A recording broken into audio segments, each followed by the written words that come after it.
I was just reading an article that Hoserlu posted, and so in case you guys haven't heard, so Missing Link is out, and it's Leica's latest stop motion feature.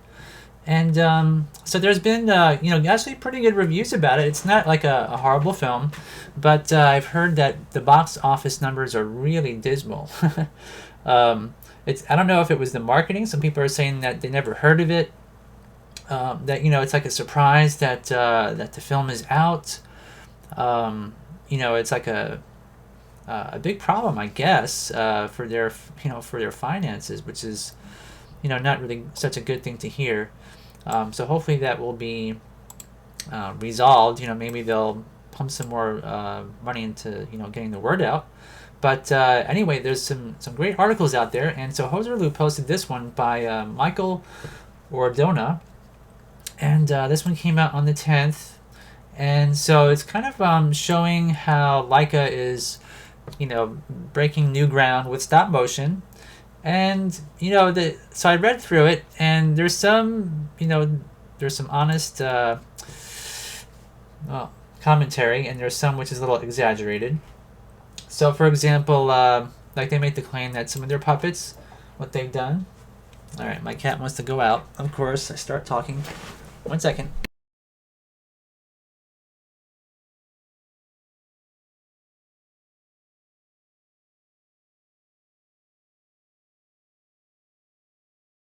All right, so I let the cat out. um, so there's a lot of different commentary on what they're doing at the studio. So they've done a lot of forced perspective, which is not new to stop motion. So they've used different size or different scale puppets, some which are small and some which are large. Let's see here. So some of them were 20% smaller, and they've also made larger ones. I remember watching one interview with the director of the film, and he was going on about how some of the puppets were within the 12-inch range, I think, and he was kind of making the argument that larger is easier to animate because of the mechanical issues of making the armatures. So, and I guess also for animation purposes, you can do more subtle animation with larger characters. And I think, for a Bigfoot puppet, I think that's pretty smart. So if you think about, for example, the AT-AT walkers in Empire Strikes Back, they tried to make them large, and here we have an elephant. And, it's pretty big. I mean, that's looking like maybe, I don't know, what do you guys think? 20 inches, maybe a little bit bigger for this puppet. And if I recall in the film, they have, different characters riding on top. Um, so, they're making large puppets, small puppets, but still, that's nothing new. I mean, even in their last film with Kubo, they had some really giant scale characters in there, giant puppets. So it's not really new. It's not really groundbreaking compared to their last endeavors. But still, that's pretty awesome. There's nothing against that. But a lot of times I think they kind of add a lot of hype in these articles, and it's the greatest new thing. It's never been done before, and all that. But it has been. It's all been done, and even the size of the puppets, claiming that they're the smallest, is how I mean, just think about Bruce Bickford, or even projects that I've worked on, making TV commercials. We've made puppets that were less than an inch tall, in some cases, just for the sake of forced perspective. So, but anyway, it's still a good article, and I want you guys, if you can, you can read through it. So Hoserlu posted some commentary, and also at the bottom of the commentary is the link that goes to the page that I have here, which is on the LA Times website. And of course, there's some pretty cool pictures in there. They have the trailer, and so yeah, it's a really cool looking character. Some people say he looks like an avocado. I don't know, but what's weird? I've been reading the reviews or the commentary on some of the YouTube videos, and they're really negative. And I don't know, like the last time we talked about this on the live show, if it has something to do with, um, it doesn't look handmade as much as it looks more like CG, and that plays a big part in what is perceived by the audience. And some are saying that maybe if they kind of step back and do things more like Aardman, where you can see the human touch in there, where there's like a little piece of fuzz, a little bit of dirt on the clay, or fingerprints, that kind of thing, that it may actually do them some good to actually step back a little bit.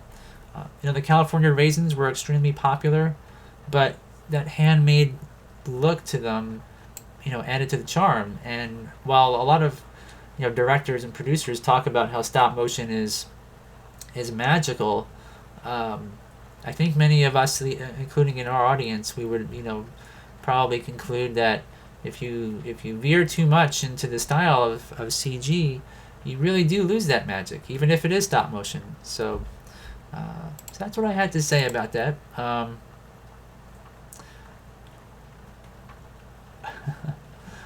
Yeah, can you guys hear the rain? It's starting to rain out here. I have my back door open, so you might hear it. Hey, Wee Beast. So Grandview is saying Ashley looking to go see it next week. That's cool. So yeah, I'll probably see it. I want to take my son to see it because I think he would probably enjoy it. But and Anamatas says yes, the skeleton is huge. It was supposed to be the largest one so far. Yeah, maybe Jerry Turnka's Club of the Discarded has the biggest puppets, but they resemble or are based on mannequins. That's true. That's right, actually. Jerry Barta, yeah, okay. So, yeah, there's a lot of mannequin. I think even Jan Svankmajer might have a few like that. But anyways, so moving forward, before we get to feedback week and a few other things, so Polar Bear posted that he's making a puppet out of pipe cleaners on the website, and I thought that was kind of interesting. I've never done that myself, and so he was going to post photos, but it seems like, unfortunately, people are having issues again posting photos to the website, and I think that's got to do with Jom Social breaking again. And I always keep paying Jom Social for our social network aspect of the webpage, but it always breaks, and it always breaks right after my subscription runs out, and I can't get updates or technical support without paying. So I'm kind of always cornered. But I do plan to fix that, of course, probably in the next, well, hopefully by next month I can fix that for everybody, so you guys can start posting photos again. And, for some reason, some people still can post photos. And so Matt's posted some photos, and I wanted to kind of show that, as well as show this later on. Well, actually, I could probably... Well, let's show this first. So there's this YouTube channel, which I thought was pretty neat, and resembled characters that were similar in vein of Will Vinton production characters. Now, these are not for animation purposes. These are just sculptures for the sake of sculpting and whatnot. But some of the videos are really inspiring in terms of what TJ Cha, as the channel name is, creates. So you can see here's like Luke Skywalker and Yoda, and these are really, I guess they're made from it's made from polymer clay, but they're really fun to watch, and he goes step by step through the different phases of sculpting the faces, sculpting the bodies, making the armatures. And again, like, these armatures are not animation ready or something like that, but still, it's really fun. So Grandview says, surprisingly, lots of people have seen Leica movies but don't know the company if you ask them, nor that it's stop motion. Yeah, that's what I'm thinking. Like, I think a lot of people remember Coraline, but in terms of like, if you ask them what are they most well known for, yeah, most people probably wouldn't be able to tell you. It's unfortunate. So Ron says, I put a cat door in my back door, Mark. It took me an hour to install it. Just saying. Well, I have a glass sliding back door, so unless you can, use a glass cutter for that. But actually, our cats are all indoor cats, but I tend to close myself in this room so that I don't have any disturbances while I do my live show. So, but anyway, you guys would probably enjoy this. So this is TJ Cha's YouTube channel, and this is just, I think what he's doing for most of these characters is just using a heat gun as he goes to heat up this polymer clay to where it hardens, and that's pretty smart. Like, instead of actually throwing this in the oven when it's done, you can sculpt the head and then work on the body and not worry about smashing the details like the nose or something. And so here's some two-part. I think is that Aves? Let me see here.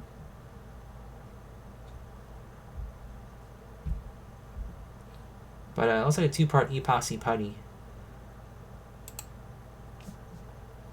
And that's what he's using to attach all of the wire parts together. So this is very much, it's kind of like making a stop-motion armature, but it looks like they're using perhaps brass or copper wire, and it's probably super stiff to bend it. So they don't really explain it. Of course, there's just like music and whatnot. And what's neat is you also saw the sketch in the back here of the different poses, I guess. Different poses, and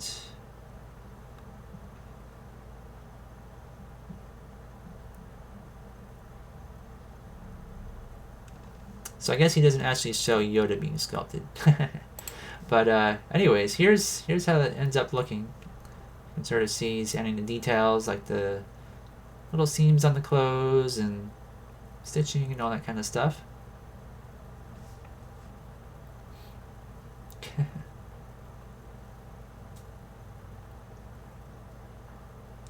But if that were made from silicone, it would really be a great little character to animate.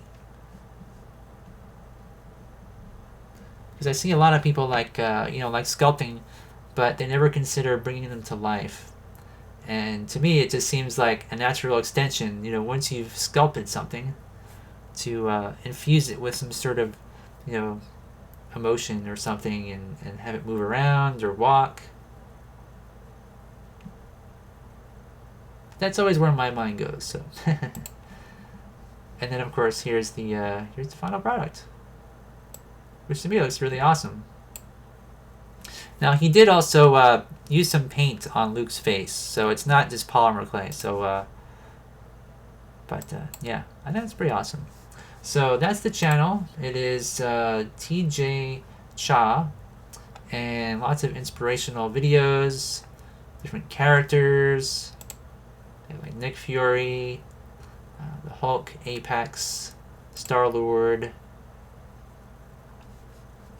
So yeah, anyways, and this channel I think is pretty new too. It only has about 2.8 thousand subscribers, which is not too bad, but very awesome. Alright, so then so Matt's posted some pictures, and this is something that he, I guess, posted about 5 days ago. And he said, here are some puppets I finished about 15 to 20 days ago. I made 5 puppets total, but in these pictures I just show the process. So you can see here we've got the armature and the body shape. Excuse me. And then you can see, of course, we have some sort of, probably, it looks like polymer clay, probably Sculpey, Super Sculpey, which is baked for the head. That's what it looks like to me. And then we have some sort of 2-part epoxy putty, very similar to the video we just watched, actually. You can see it looks like maybe aluminum wire, as well as we have some nuts in the feet for tie downs, probably epoxied into place. And then you can see here the different materials, like the felt material used to flesh these characters out. There's also, it looks like maybe some sort of yarn or string. as well. So very nice. I really like these characters. And so I had asked about the sticker mouse, and Matt said that he found a template on the internet and sized it in Photoshop, then printed it out, and it took a few times to get the right size. The closed mouth I just cut out of paper, which I drew black. I'd appreciate if you'd take time to look at it on stream, Feedback Week. I wanted to post it in there, but I'm new to the website. I found out how to do that later. Or I will find out. I think he means how to do that later. But so we've also got, looks like maybe baked polymer clay eyes, perhaps, and then maybe sprayed with lacquer or crystal clear, and black dots of perhaps different polymer clay or just regular clay, like oil-based. So yeah, I think it's pretty cool, and I think that the expression change would be pretty simple to do with these, because I'm willing to bet that the string sort of adheres to that felt, because they're both kind of fuzzy and would interlock a little bit. So I would think that would be pretty fun to animate. And sticker mouths work really well. The scale is good for these characters.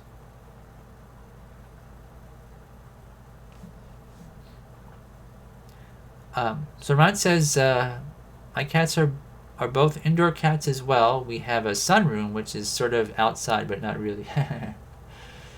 Yeah, do your cats try to attack birds that fly by there? What I can tell you about my cats is that in the back, what they'll do is, well, my big fat black cat named Zach, we've got like this little tree in the backyard that kind of comes close to the window. And what he'll do is he'll kind of run in circles by the door, the back door, the glass one, and he'll sort of like attack the window like he's gonna attack the bird. So he scares the birds by going whack to the glass, and it's super loud. Like he hits it so hard, and gets himself so super excited. It's really fun to watch him. So it's time for Feedback Week, and so this is our 10th Feedback Week already. Wow, it's been 20 weeks of live shows for this already. That's kind of crazy.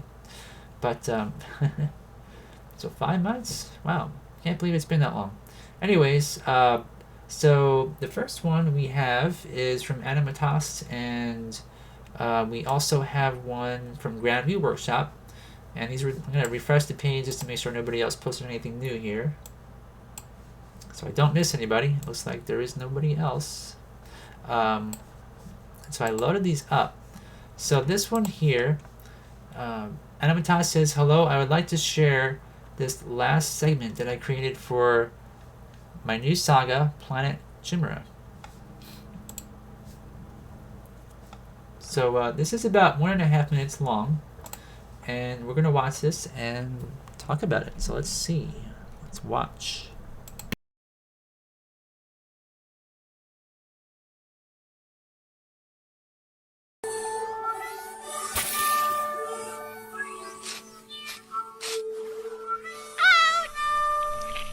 ¿Cómo haces para hablar sin mover la boca? Oh.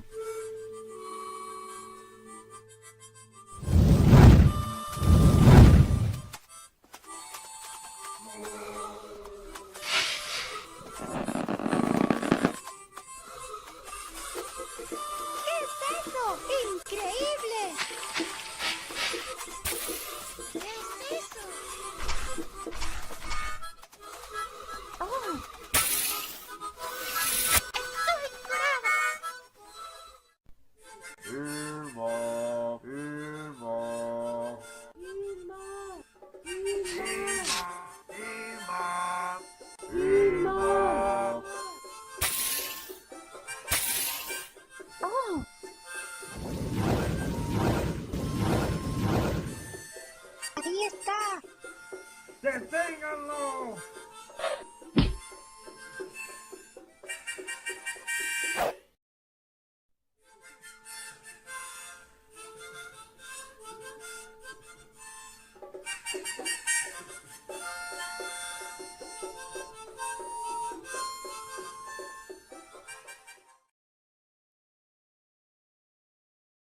So I should have said it's Planet Chimera.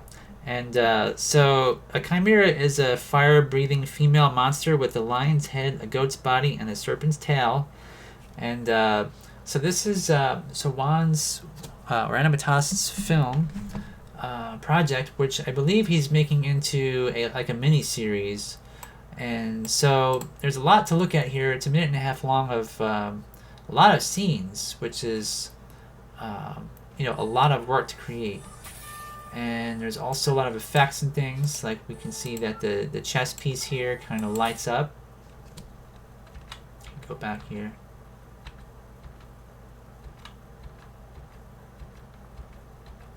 Kind of go frame by frame so you can see what that looks like. So we have these nice little effects. The puppets are actually, because we have looked at Animatas's work in the past, and I would say that there's definitely an improvement, over time.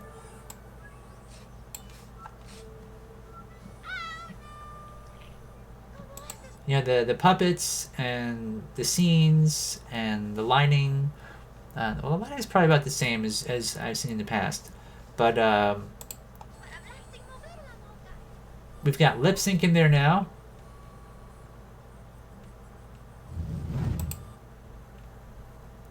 And Animatas says, yes, but it's also defined for mixed creatures. And if I recall, so Juan is making these puppets normally, I think, with bamboo, if I recall. I'm not sure if these ones are, or that one was, that chimera.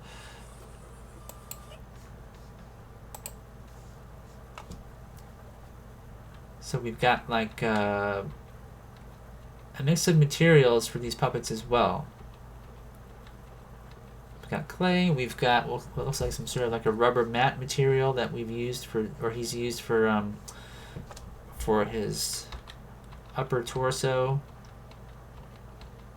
and cloth. We've also got some like a painted background here as well, which looks like water.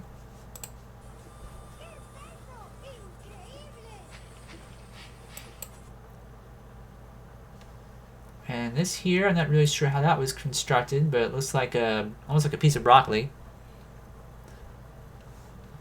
And Animatas says, later on there will be an explanation why the planet it's called like that. It's more for the monsters kind of part. And Jason says there's a lot of good stuff in there. You can see that there's been a lot of thought put into the angles.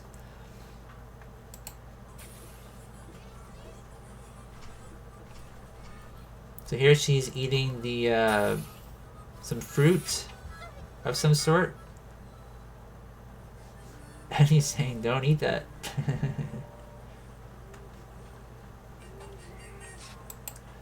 But yeah, the angles and also the lighting here, actually the lighting is not too bad. I noticed that like the background is lit in a really interesting way.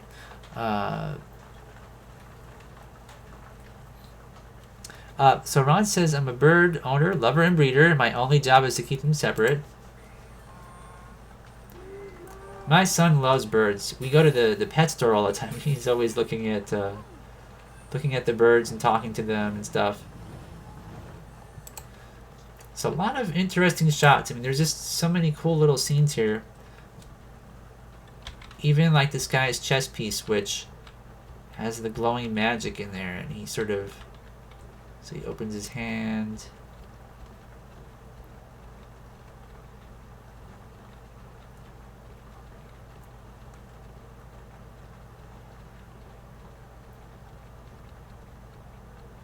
So we got like a red glow and then a blue glow. And he sort of puts it in his chest there.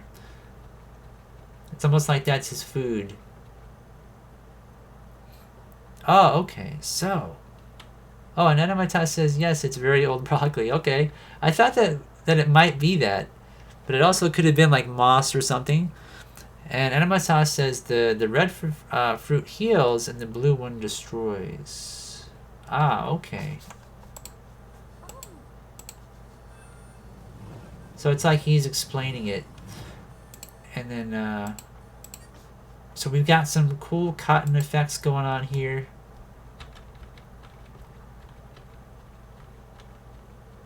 sort of vaporizes the little broccoli tree.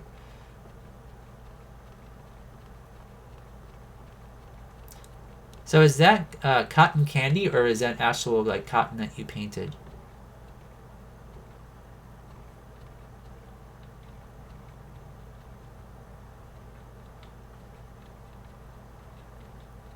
I mean the whole um, idea of what he's doing is very well done in terms of, I think again, like what Jason is saying, and all these angles and the way that you have the two characters in the shot, you know, it's very well thought out, and it's very clear as to what's going on in each of the shots.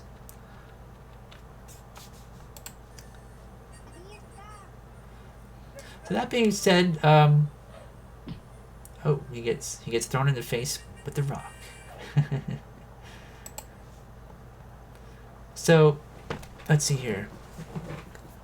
So what are you guys saying? So Randy says, how did you do the glow on his chest? An LED light or something? And Anamata says that GIMP has a filter that's called Supernova. I just increased the intensity. Ah, okay. So you dyed the cotton with food coloring. Very cool. All right, so let's talk about any negatives we can think of here. So I can't speak Spanish or Portuguese or any of that. You know, I'm not bilingual. I'm kind of dumb when it comes to languages, unfortunately. I know a little bit of some languages, but I can't really understand what's being said. Let's see if there's no closed captions. But so how can we make this more clear to the audience? So we can see that she eats the red.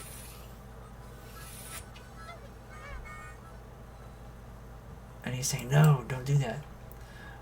So he's kind of making it clear, you know, not to do that.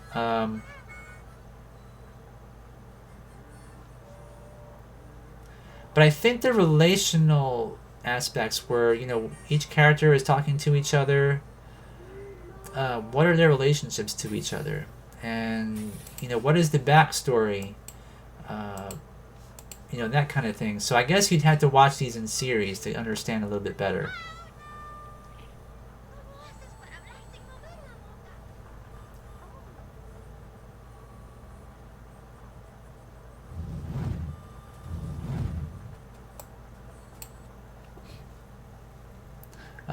So Anamata says, but I did buy some tiny lights for later on.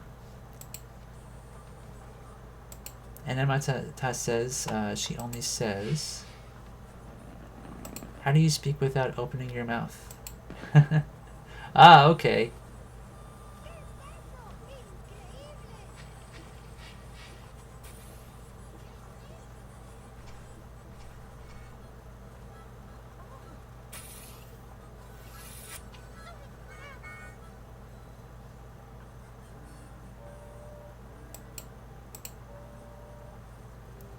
And Jason says, perhaps a little more time showing the characters thinking would slow down the pace. Yeah, because so what I noticed is that so when I'm watching each of these scenes, you know, when I freeze frame through it, particularly like especially this one shot, which I'm really impressed with the cotton here. You know, it's very clear just looking at an individual frame as to what's going on. But I have to like kind of go back and forth and re-watch the thing, you know, each of these shots to kind of get the full impact of what I think you're trying to convey. So as Jason is saying, maybe have them think a little bit more. And I guess in animation terms, you know, having some anticipation would help.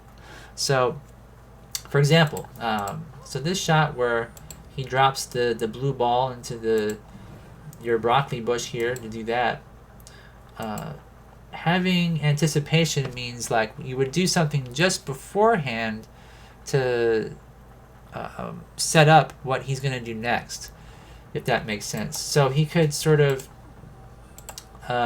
before the scene cuts to the next shot, there's like no time for the audience in these first few frames to be prepared for what's going to happen in the shot itself. So there's only maybe, like, how many frames? There's 1, 2, 3, 4, 5, 6, 7. So let's say 9 frames or so before he drops the ball. Which, by the way, this is actually animated really well. Like, you can't see any string or anything. This is really good.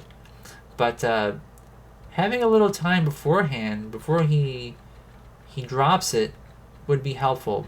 So what you could do is you could kind of maybe have him take the ball out of his pocket or pluck it off of the surface of the broccoli and lift it up and hold it for maybe 1.5 seconds or something like that. So let's say 24 to like 32 frames, and just pause and then drop it. So when you cut from this scene to the next scene, it's not so fast that you have to go back and watch it again to sort of see what's going on. So so the pace is really which stands out, like this shot here. Okay, so she points, and then he kind of runs across, but it's so fast that there's not enough time to really understand it and to kind of understand the continuation of each of the shots. Like when I pause it, I can understand perfectly fine, right? So it's sort of like a comic book. So when you're reading a comic book, you sort of look at each of the panels, and you have enough time to look at each panel of the comic book to see and read what's happening. And then before you move to the next panel, you already understand what happened in the previous.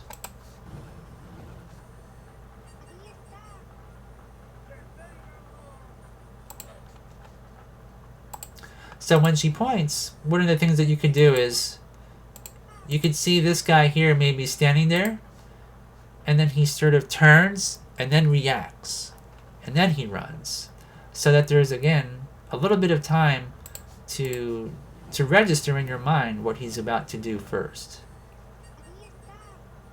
See, because it's only how many frames when he runs across.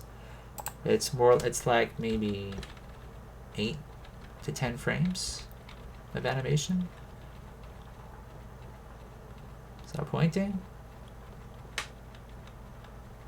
It's like, look over there, look at that guy, go get him or something. And then here he comes. So he walks in. 1, 2, 3, 4, 5, 6, 7, 8, 9, 10, 11, 12, 13, 14, 15, 16.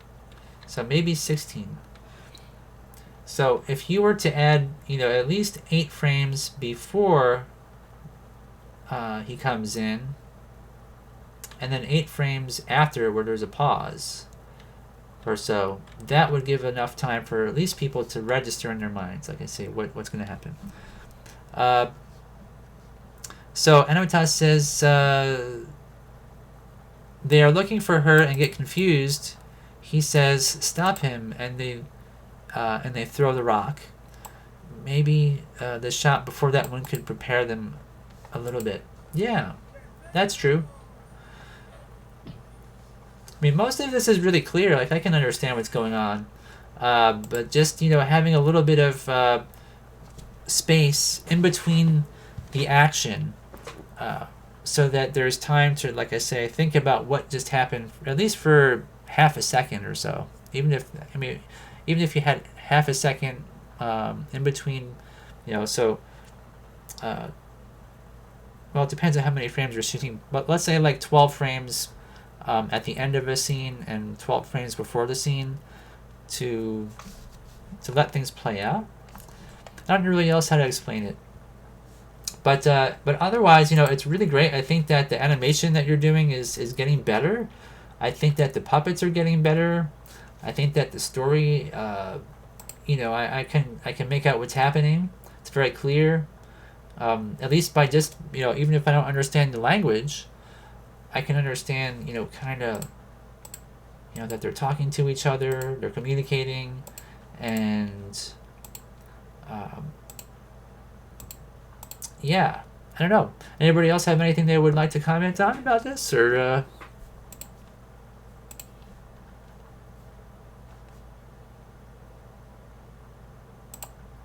I really like this particular set here. I like the way the lighting is. It's very, what's the word? Mythological looking somehow. It almost looks like film, doesn't it? Like this is the film strip.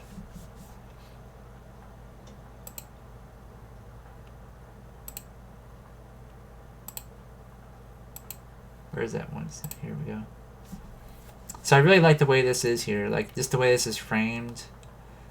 Like all the people are looking in one direction and sort of heightens the tension of the scene. And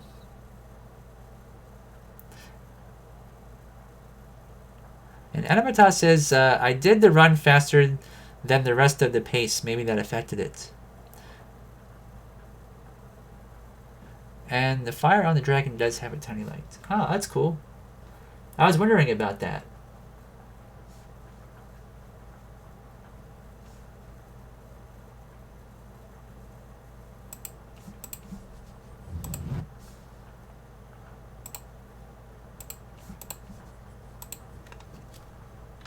There we go. That's awesome. And Jason says, I agree, that's my favorite scene as well. And Horsrulu says, it's wonderfully imaginative. Yep. Yeah, it is. It's very impressive. And I know that Juan doesn't have a lot of resources available where he lives. And so it's a lot more difficult to put this together. So let's look at this here. So he makes this this little tree guy come to life, kind of grows out of the ground.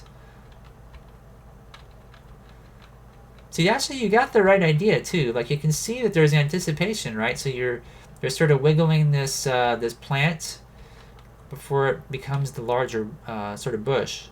So there's like some motion there. You see, that's what I'm kind of talking about. So it's like you're setting it up where you kind of know what's going to happen because you're wiggling it around and it's got your attention, and then transitions. So we kind of go from the little leaves to bigger to even larger, and then starts to really take shape, and then boop, it just pops into place. So that's really, I think you understand the principles pretty well. It's just a matter of implementing them.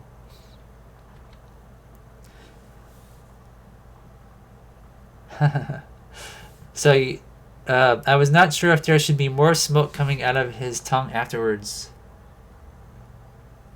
And Anamitas says the tree was grown in Photoshop. Cool. You did a really good job. I can't even tell. It looks like it's actually part of the scene.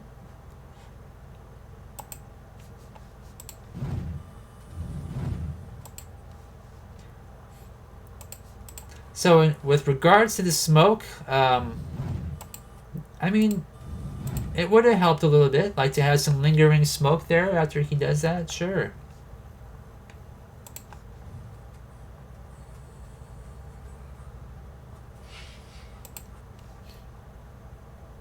So again, so this little guy here, he's sort of sad. The guy is obviously not doing too well after his encounter.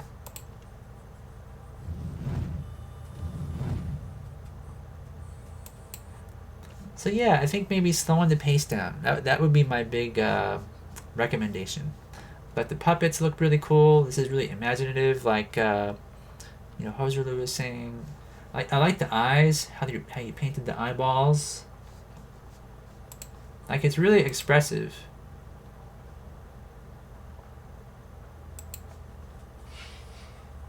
Yeah.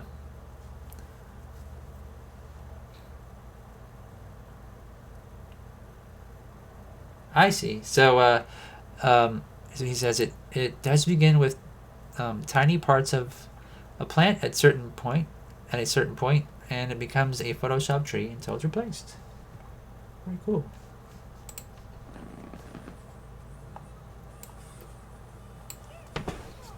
And I like the bamboo forest as well, and how you sort of broke up the background, so you have a background, a midground, and a foreground in there, which is also really good. So there's a lot of depth to the scene. It's not very flat looking. Even these shots, it looks like there's a lot of distance between them and the sky. You know, it's really nice. And Animatas says the eyeballs are gum from a vending machine. For the red monster, yeah. That's pretty smart.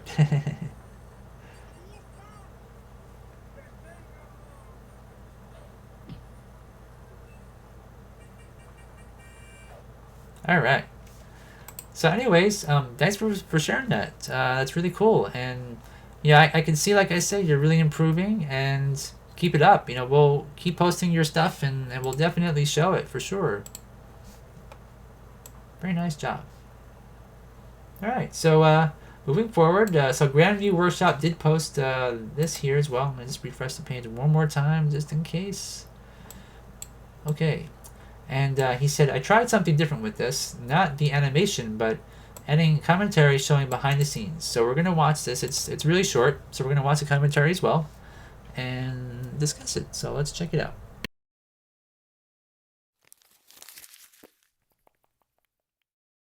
Okay, so we're gonna talk about this, but so Animatas did ask one last question, and he asked, "Do you think that I could create that anticipation with the same images?" So I would say that would be difficult. You could lengthen shots a little bit by, you know, having a first pose, your pose of your puppet held for a little while at the beginning and end of a shot. That's one way that you could do it, but to lengthen it a little bit and make the pacing less fast. But with anticipation, usually there's an anticipatory motion, sort of like if you can think of a spring. Before a spring can fly off, it first has to compress, right? So you'd have a spring in the shot, and then you would compress it, and then have it bounce off. So, you know, for example, if you're going to do that, you would have the spring, and after it compresses, you would have it hold there for just a couple of, you know, maybe a half second to a second, and then bounce off. And so that's sort of anticipation. So, you know, that would be something along the lines of what you can try to do. So it's just like with your little tree, you know, again, like you did really well with that, where you have, you know, you can see it wiggling a little bit, sort of transforms, and then it pops into the, you know, the final broccoli bush with the little red and blue balls on there. So that's pretty much how, you know, how you would do it. So it'd be kind of difficult to just use repeat frames at the beginning and end of a shot. But you could try it, you know, see how it turns out for sure. And so now, so for Grandview Workshop's animation, so we saw how he's got this little tugboat that sort of pops into creation. And again, so how does this animation read to you guys? Now, so he used replacements. Let me see. Let's go through it frame by frame. So we have our original piece of paper, which is sort of bluish purple. We have a little bit of motion, a little bit of wiggle and curvature of the surface.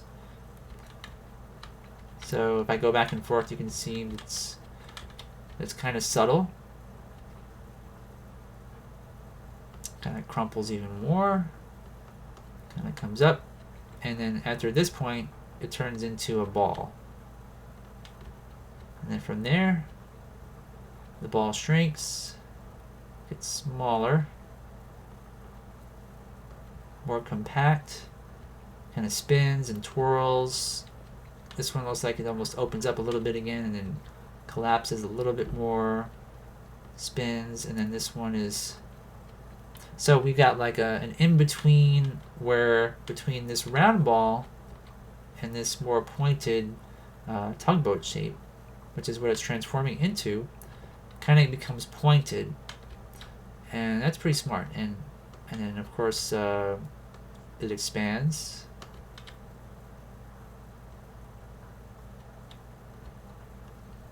Gets a bit bigger. The crinkles and wrinkles kind of go away, and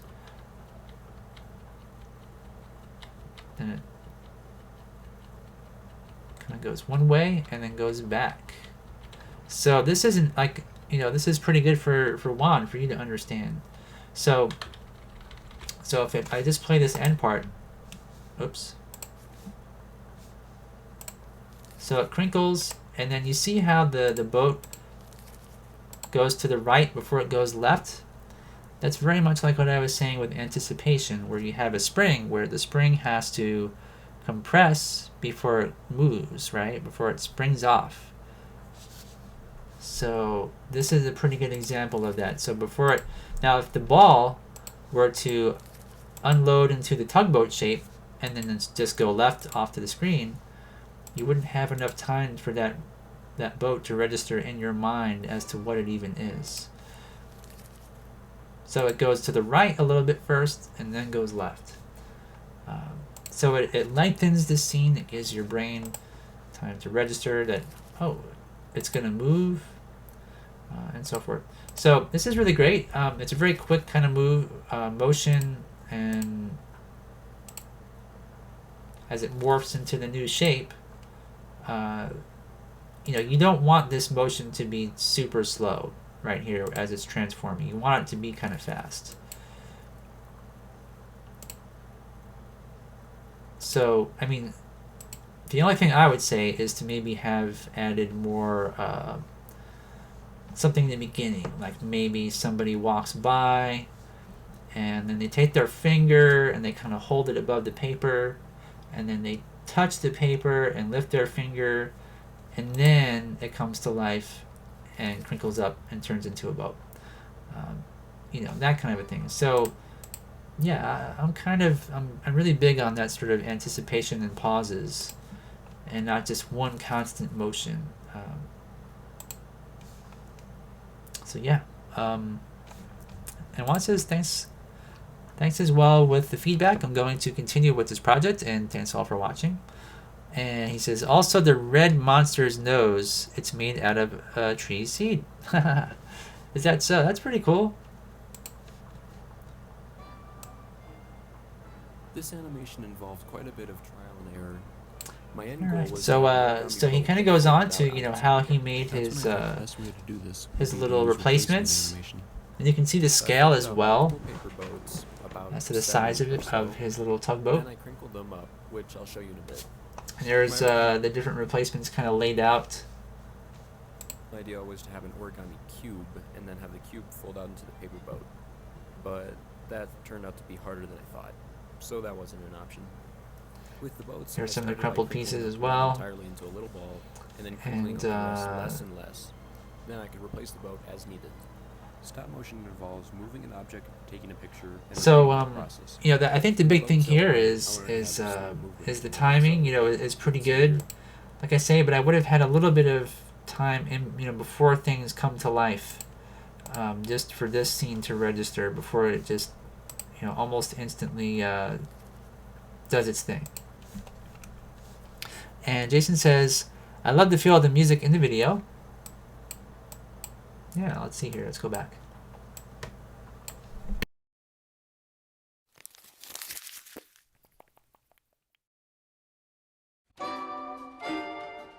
This animation involved quite a bit of trial and error. My end goal was to have an origami boat that folded out on its own. That's when I thought the best way to do this would be to use replacement animation. So I folded out. Do you guys recognize that music at all from anything in particular from the 90s? Then I crinkled them up, which I'll show you. Anybody fan of Ren and Stimpy? Idea was to have an origami cube and then have the Well, anyway, Ren and Stimpy used that music a lot. That was sort of their there's like commercials where they're eating cereal and like powdered toast man and all that. We used to use that, and it's like that 1960s elevator music. Taking a picture and repeating that process. It's pretty classic. A lot of people use it. It's pretty cool. But anyways, so yeah, so that's Grandview. I mean, I don't know what else to add. I think that the replacements are great. I think your timing is great. The photography itself, you know, if we watch this one more time here, you know, the lighting is pretty good. You know, the lighting is good. The camera is locked down really nicely.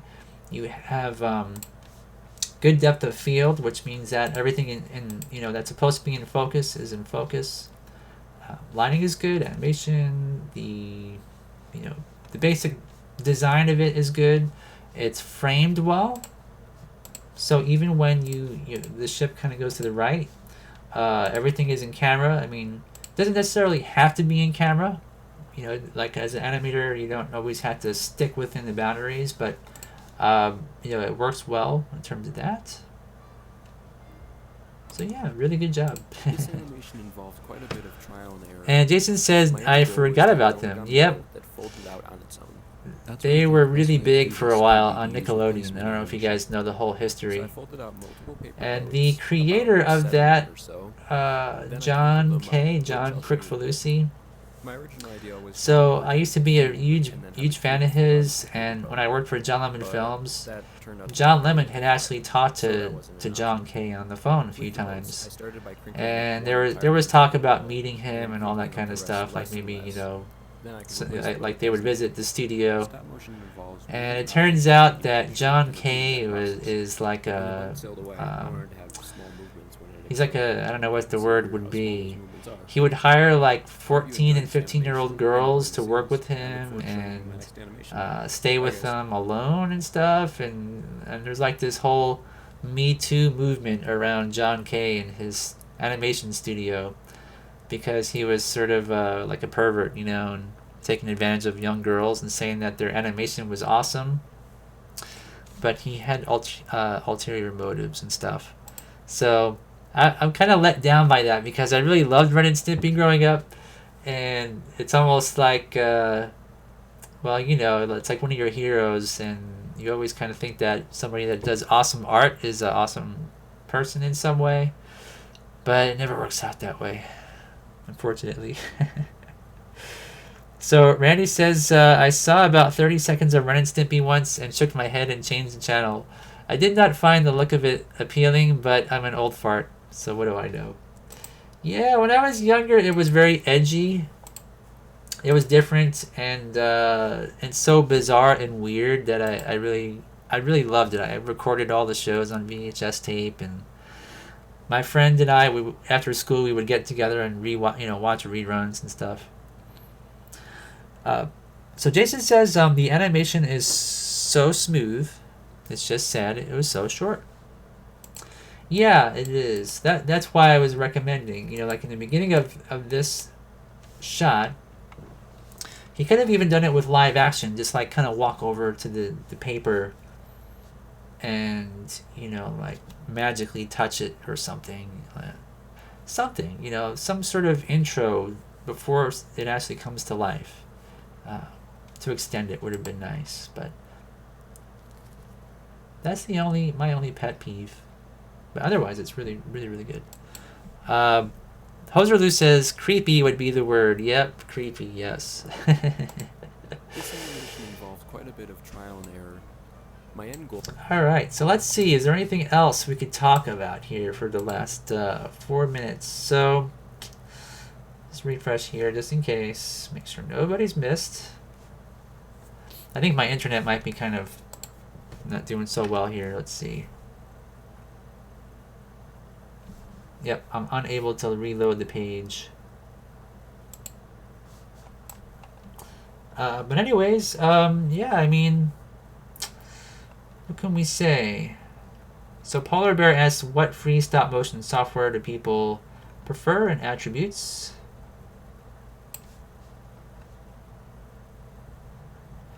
But I guess nobody answered. I thought maybe because this is a common question. But let's see. What is the name of that software? Heron Animation. That's one program that I would probably recommend. Let's open it up. So I don't have a camera hooked up to this right now. But you guys can sort of see what this program looks like. It's really simple. And it is not perfect. It is buggy, unfortunately. This is Heron. And if I had my DSLR camera hooked up to this PC, you would see a live image here. And this is what we use to do a lot of our tests for the Bad Apples project. So I hooked up my camera, and when I made replacement faces, I would use this just to test the replacement faces. And it's just a matter of, you know, clicking this button, which is to capture frames, and then playing it. And you can go through here, and the frames line up on a sort of film strip at the bottom. And you can change your frames per second to, you know, 8 frames, 12 frames, 15, or custom, which is really nice. But this is actually, you know, it's even got onion skin, you know, super easy to use. The only thing about it is that, you know, it is kind of buggy. But I believe also you can sort of, like, if you have a microphone, you can talk to it to capture frames, which is a pretty interesting feature, which I don't even think Stop Motion Pro or Dragon Frame use that, but it'd be kind of nice to be like, all right, Dragon Frame, take a frame of film, or Dragon Frame, click off, you know, 3 frames of, you know, of captured film or something, something like that. You know, that would be pretty awesome. But I do know that this does that. I could be wrong about that because I've never tried to use that feature. But I don't know. It's you know, it is what it is. It's really cheap. It's free. But that's one of the more popular ones. I'm trying to think what else is out there. So Anasazi was something that, you know, I used many years back, but it's probably not compatible with Windows 10 anymore. What else is there that you can use for free? I mean, pretty much all the free applications, if it's for a PC, there's not a lot of options.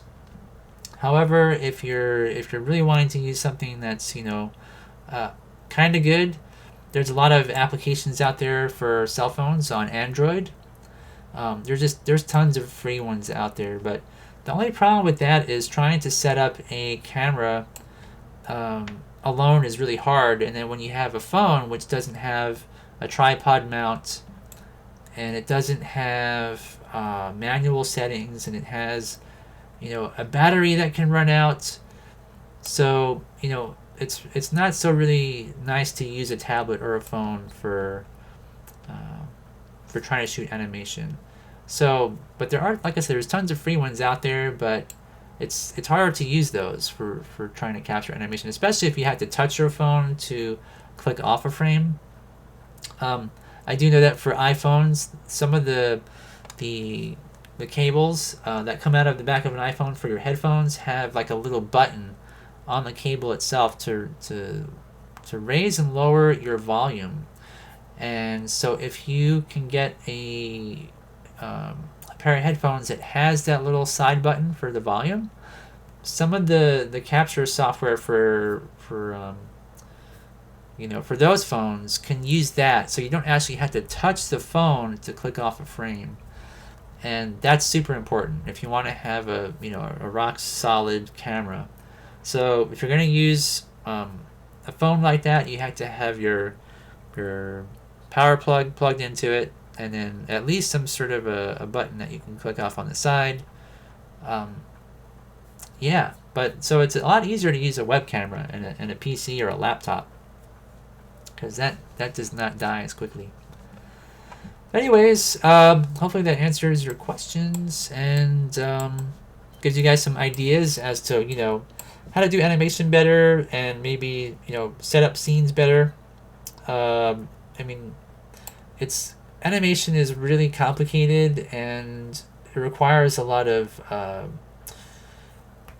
observing other filmmakers and animators and seeing how they do things, and sometimes that's where you learn the most. But anyways, hopefully you guys had a fun time tonight. I am going to end the show, and so next week we will have more of our Bad Apples project. After this show, what I'm going to also do is I'm going to be creating another thread for the next feedback week. So if you guys would like to show any of your work, it could be sketches, animation, or if you just have questions, you can post them in our feedback week. And so you'll be able to, if you go on our feedback week link here, just read the page and you'll see this link which says post your work in our forums right here. And if you click that, I will have our 11th feedback week right at the top here. So hopefully that will pop up properly. Let me see here. Oh, I guess somebody posted in here. That's why. Okay. All right, never mind. Because I was wondering why these are out of order, but I think that's because somebody posted in here. I guess maybe that was me. I'm not really sure. Oh, it would have been on the first page. But anyways, but you will definitely find it in here in our feedback week link area, and we'll show your stuff. All right. So see you guys all next time.